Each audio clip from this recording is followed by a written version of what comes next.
AfriForum sê omdat die regering sedert 2007 nie meer inligting oor plaasaanvalle afsonderlik aandui nie, het hy en TLUSA self begin rekord hou. Elke geval wat ons op ons rekords het ons geverifieer en maak ons dubbel en trippel seker dat die inligting reg is. So as daar mense is wat dit bevraagteken is hulle welkom om na ons toe te kom en ons kan saam daardeur gaan. Dit kan geverifieer word deur 'n derde party. Die Instituut vir Sekuriteitsstudies sê as daar gekyk word na die voorlegging wat die polisie verlede jaar aan die Menseregtekommissie gedoen het tydens 'n sitting oor landelike veiligheid, dink hy nie AfriForum oordryf nie.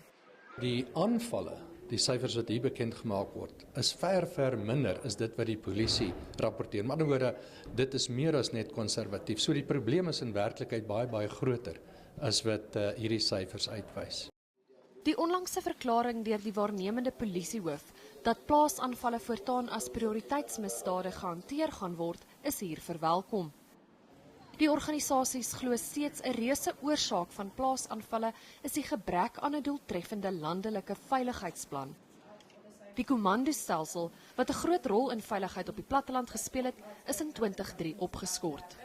En dit is iets wat ons graag wil sien dat dit weer in plek moet kry. Die boere wil graag deel wees van die oplossing, want dit is tot hulle eie veiligheid. So die boere wil nie op die kantlyn sit en kla nie.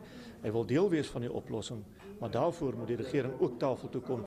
AfriForum sê misdaad neem af waar gemeenskappe saam staan en behoorlik kommunikeer.